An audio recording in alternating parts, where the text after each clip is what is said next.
Bonjour, bonsoir, selon votre fuseau horaire.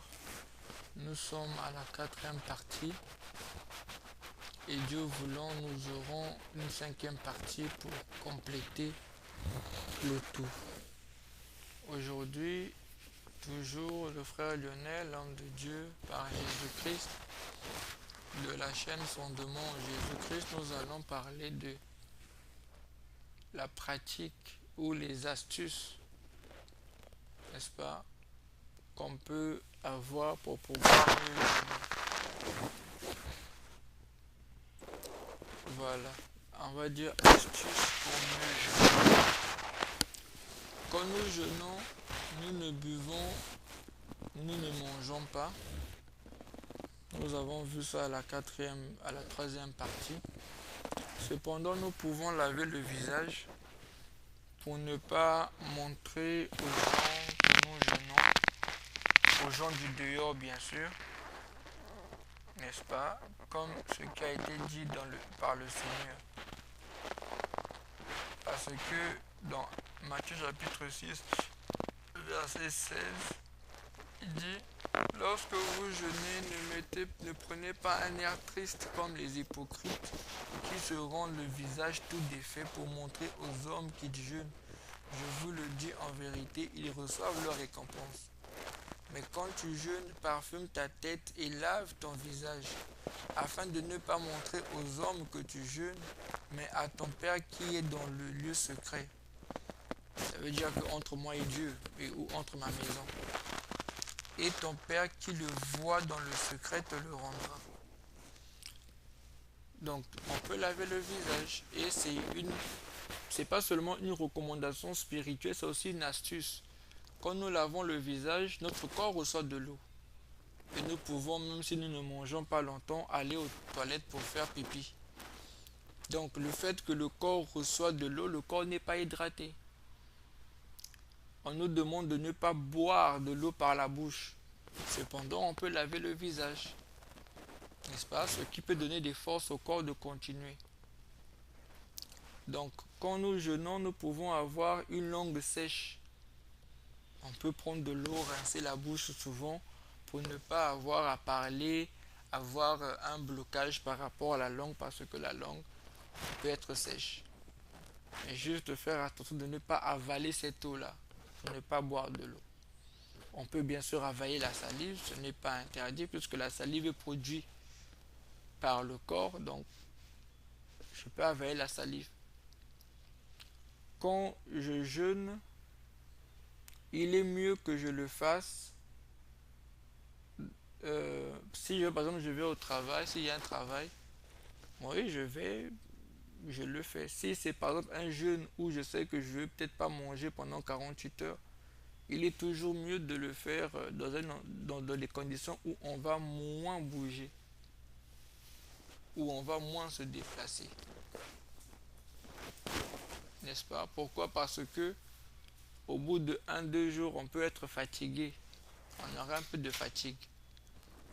Et au bout de 1 jour, quand on jeûne, quand on se lève, seulement quand on se lève, on sent un peu des vertiges. C'est juste normal. C'est pas qu'on est fatigué, on peut courir après.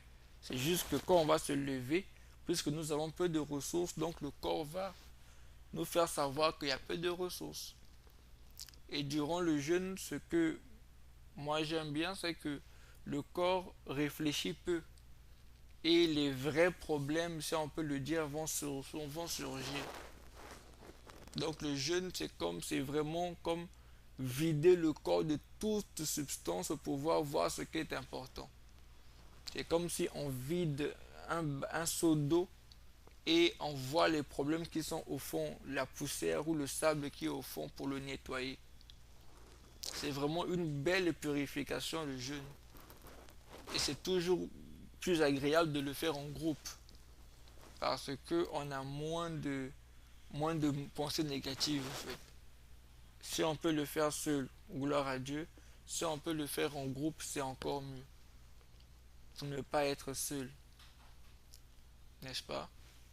Donc, le jeûne et la prière, je ne me permets pas de pouvoir parler des choses spirituelles que vous allez voir, sûrement vous allez dire sûrement que vous aurez des manifestations, vous aurez des rêves, vous aurez ceci. Ça sera chacun son expérience, ça ne manque pas. Cependant, moi je parle des éléments physiques,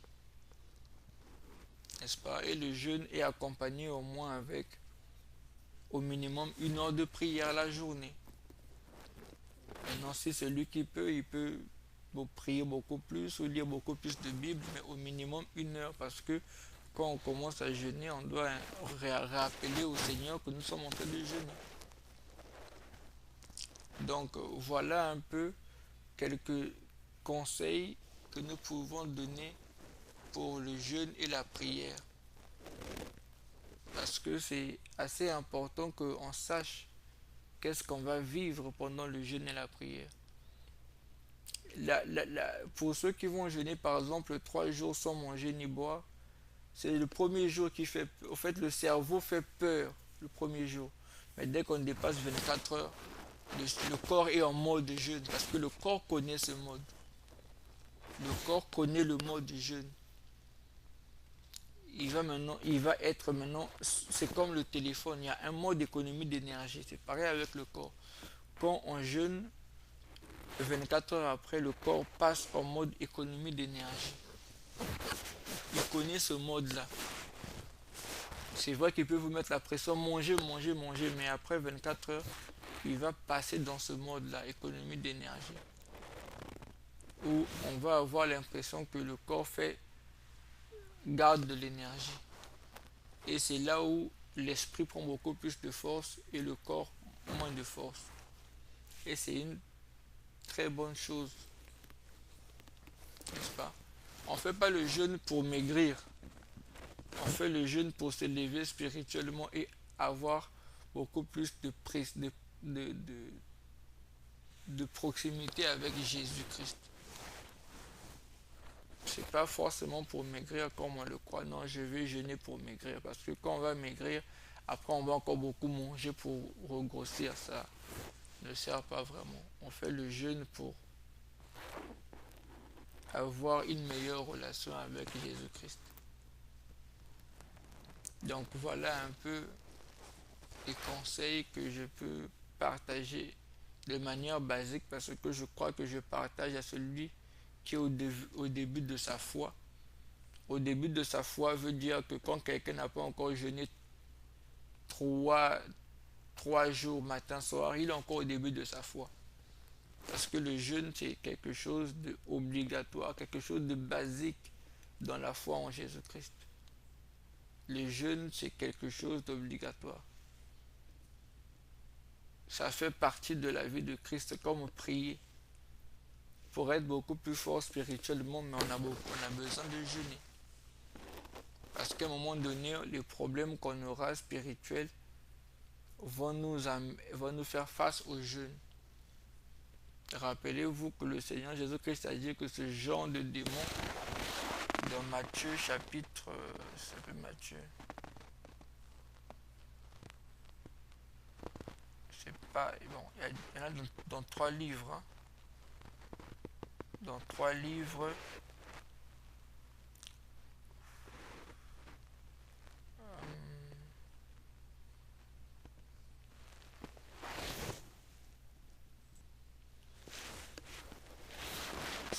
ce genre de démon, c'est de Matthieu chapitre 17. Et là, c'est quelque chose d'intéressant qui se passe.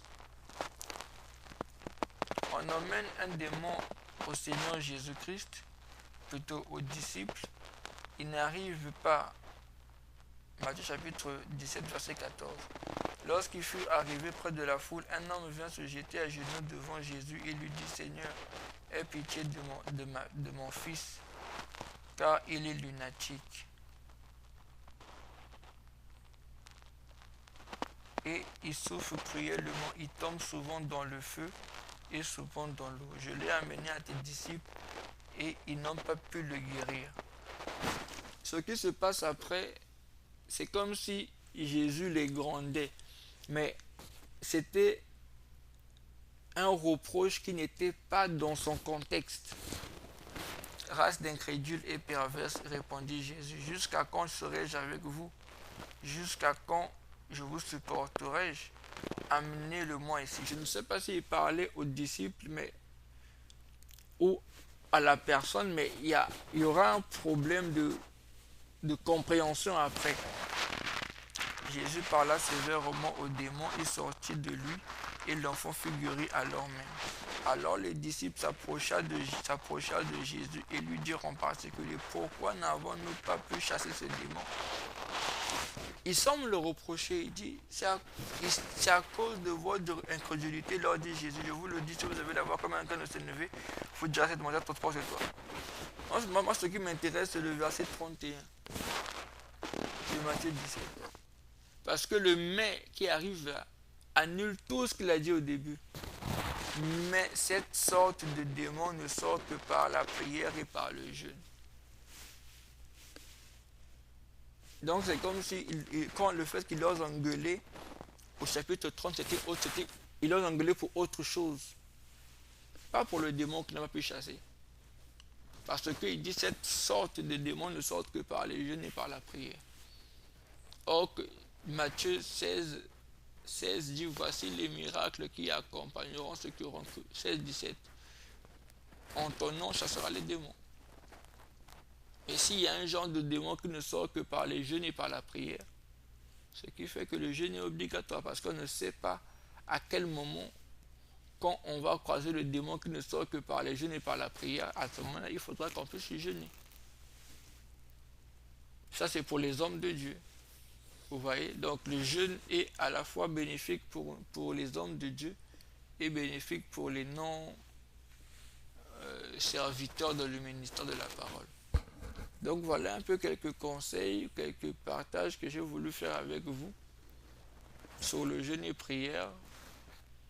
Bon, tout en espérant que ça tombera sur une bonne terre et que la personne saura comment l'utiliser de la 4e partie et nous allons clôturer, faire une 5e et une dernière partie pour les informations de base sur le jeûne et sur la prière. Que Jésus-Christ soit loué et on vous dit à la 5e partie, Dieu voulant.